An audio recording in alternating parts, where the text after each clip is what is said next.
Hey, how's it going? All right, we got this issue with Shellie, and we know that she's very upset with George. In fact, I saw a video earlier that showed a blonde getting out of George's truck. So, I know she's a little upset. So somehow or another, they've got a connection between ABC News and Shellie. I know they did this little thing on TV, and they dressed her all up and fixed her all up, and they're she's their darling. So, I don't want to go into all that. That's a whole nother story. But I wanted to talk about this. So let's take a little listen. After she makes this terrified sounding 911 call. I don't know. So it's a terrified 911 call. I wanted to point this out because it's just amazing that ABC had their helicopters and their reporters on site. What he's capable of. I'm really, really scared. And it sounds like this is all coached. She doesn't know what he's capable of. She's really, really scared. I mean, come on.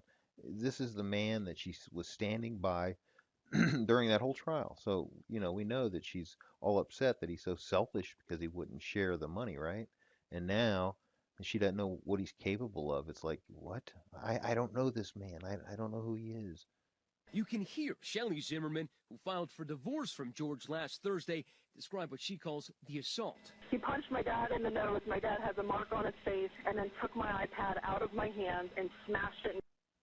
So if dad was busted up, like she said, then the police would have arrested George regardless. They just take it to the judge and let the judge figure it out. This is the way it works in Florida.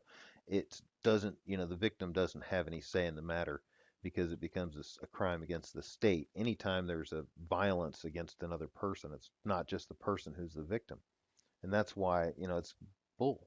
Now, if somebody took the iPad out of her hand and smashed it and then cut it, I don't know how you cut an iPad, but I'm trying to figure that one out. But anyway, if that's true and she pointed all that out, then that again is a violent crime that the police would definitely would arrest George for. So let's see if George gets arrested. Cut it with a pocket knife.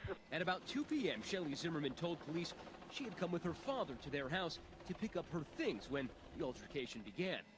All right, I just read in the paper this morning that actually she showed up after he got there. So my assumption is the ABC helicopter can see where George is. And, I'm just assuming, but it seems very unusual that they're on site and their reporters are on site. And then, and Shellie shows up with her father after all that. And, just kind of weird because George had gone to the house when she wasn't there. So it wasn't like he was trying to confront her. Saying Zimmerman had his hand on his gun, threatening them. He continually has his hand on his gun, and he keeps saying, step closer. Step closer. And he's going to shoot us. After So that's something that, I would like to see any evidence of that. Is it just her saying that? 'Cause it sounds to me like that was contrived. It almost sounds like ABC or somebody uh, with a little more sense or knowledge that wants to stir things up for George. And I know there's some people that just hate that George got off. So this is just driving them nuts that he didn't get arrested.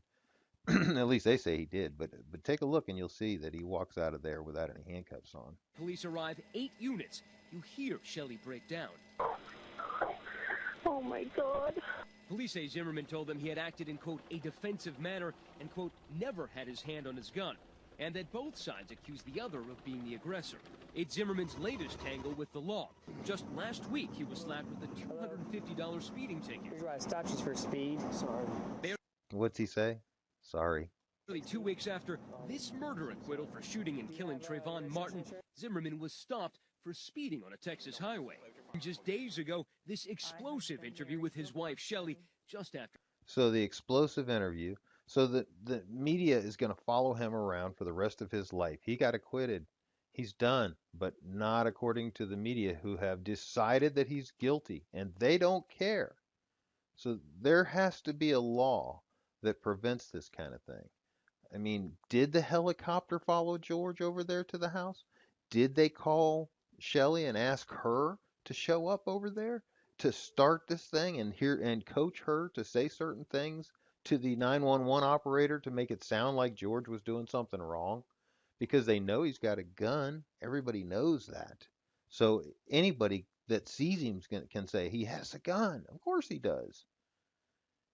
Anyway, let's listen to a little more. She filed for divorce. In my opinion, he feels more invincible. Police. So that's her biggest concern, is that he feels invincible. Well, we know that he's got a pretty blonde riding around in his passenger seat. Maybe that's the thing that's really bugging her. I don't know. And I don't want to go there really too deeply, but I do think that the problem we have is ABC News using this person in this way because she is a hurt woman.